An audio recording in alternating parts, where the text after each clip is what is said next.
Football loves drama, it loves rivalry, it loves moments that feel bigger than 90 minutes. And when you bring together two names like Ronaldinho and Cristiano Ronaldo, imagination runs wild. One was the smiling magician who made the ball obey him like it was tied to his laces.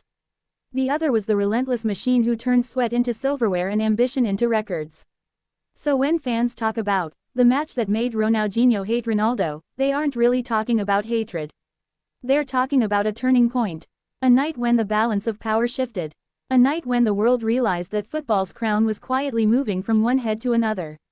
In the mid-2000s, Ronaldinho was football. At FC Barcelona, he wasn't just the best player on the pitch, he was the spirit of the game itself. His elastic dribbles, no-look passes, audacious chips and fearless creativity made defenders look like training cones. When he won the Ballon d'Or in 2005, it felt inevitable. He had restored Barcelona to glory, helped deliver the Champions League in 2006, and turned the Camp Nou into a theater of joy. Children copied his free kicks. Teenagers wore his headband. Even rival fans applauded him. That standing ovation at the Santiago Bernabeu after his masterclass against Real Madrid.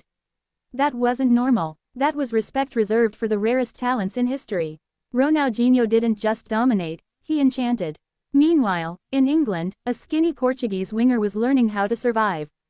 Cristiano Ronaldo arrived at Manchester United with tricks and stepovers, but critics said he was flashy, selfish, inconsistent. He had pace. He had flair. But did he have substance? Sir Alex Ferguson believed he did. Under Ferguson's guidance, Ronaldo transformed. He didn't abandon his flair, he refined it. He built muscle. He studied movement. He practiced free kicks for hours. He worked on his weak foot until it wasn't weak anymore. While Ronaldinho danced with the ball, Ronaldo trained with it. While one relied on natural rhythm, the other engineered perfection. By the 2007-08 season, everything was aligning. Ronaldo was no longer just a winger. He was Manchester United's main weapon. Goals poured from him, headers, rockets, penalties, tap-ins. He wasn't scoring occasionally, he was scoring relentlessly. 42 goals in all competitions that season. That's not flair, that's dominance. Manchester United stormed through England and Europe, and Ronaldo was at the center of it all. Every defender in the Premier League knew his name.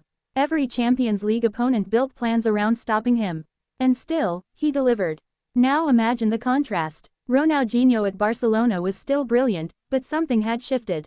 Injuries crept in, fitness dipped, off-field distractions whispered. He still had magic, but it wasn't as frequent.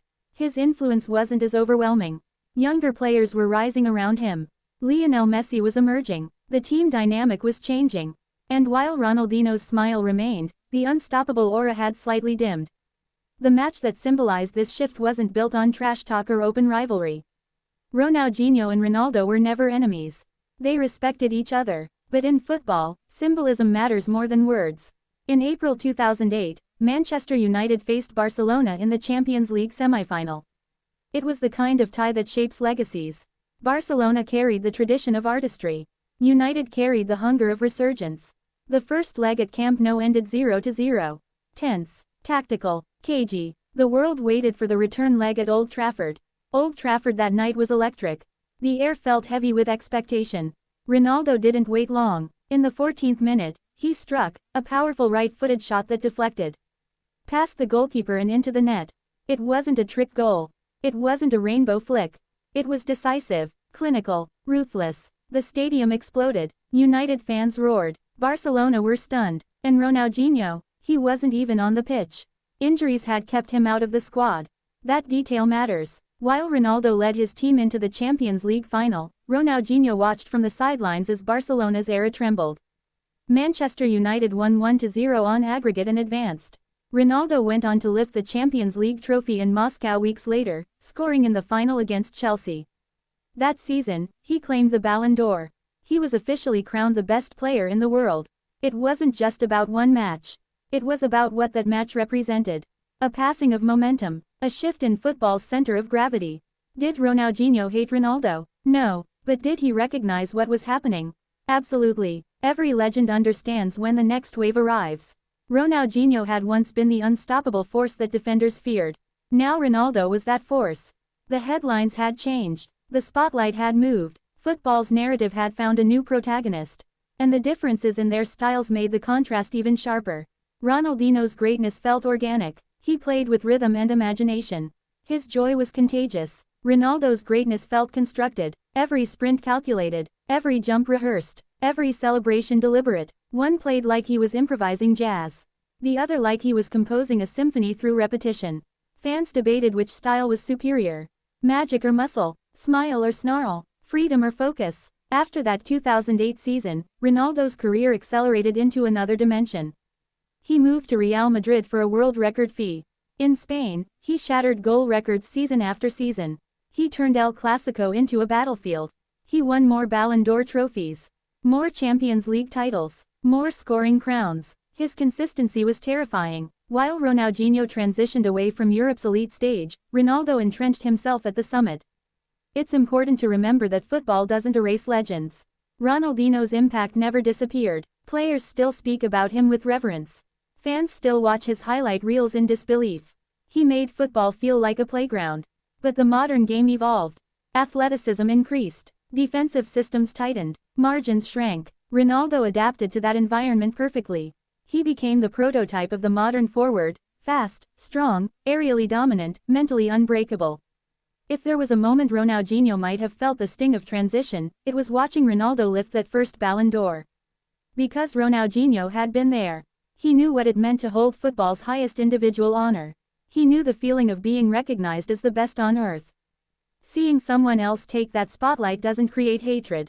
It creates awareness. The throne is never permanent. The match that made Ronaldinho hate Ronaldo is really the match that made the world realize a new king had arrived. It was about narrative, about evolution, about how quickly football can shift. One season you were untouchable. The next, someone hungrier, fitter, and more relentless pushes past you. But here's what makes this story powerful. Ronaldinho never spoke with bitterness. Years later, he praised Ronaldo's discipline and achievements. He acknowledged his greatness. That's what true legends do. They recognize excellence even when it surpasses their own era. For fans, though, the drama lives on. Because football thrives on storytelling. It thrives on, what if? What if Ronaldinho had maintained his peak fitness? What if he had extended his prime another 5 years? Would Ronaldo's rise have felt different, or was it inevitable? These questions keep debates alive in barbershops, online forums, and stadium stands. The truth is, Ronaldo didn't replace Ronaldinho by copying him. He replaced him by becoming something different. He didn't try to outsmile him. He didn't try to out-trick him. He outworked everyone. And in an era where physical conditioning and tactical discipline became more important than ever, that approach proved unstoppable. So when people talk about hatred, they're really describing intensity. The intensity of competition. The intensity of watching your era fade while another begins. Football history is full of these transitions. Pelé to Maradona. Maradona to Zidane. Zidane to Ronaldinho. Ronaldinho to Ronaldo and Messi. Each era feels eternal until it isn't. That night at Old Trafford in 2008 didn't feature Ronaldinho dribbling past 5 defenders. It didn't showcase a dramatic confrontation between the two stars. But it symbolized change. Ronaldo's goal, United's victory, the march to Moscow, the Ballon d'Or ceremony months later. It was the beginning of a reign defined not by flashes, but by longevity. And here's the part that makes it unforgettable. Ronaldo didn't slow down. Most players peak and decline. Ronaldo extended his dominance into his 30s, then beyond. He reinvented himself from winger to striker. From dribbler to finisher. From prospect to icon. Ronaldinho's era was brilliant but brief. Ronaldo's was relentless and prolonged. In the end, football doesn't need hatred to create drama. It needs excellence. Ronaldinho gave the world joy. Ronaldo gave the world obsession. One made you smile. The other made you stare in disbelief at the numbers. And when their timelines crossed, it created one of the most fascinating transitions in modern sports history. So no, Ronaldinho didn't hate Ronaldo. But that match, that season, that Ballon d'Or night, marked the moment when the world turned the page. The magician stepped aside, the machine stepped forward, and football, as it always does, crowned a new king. Because greatness doesn't disappear, it evolves.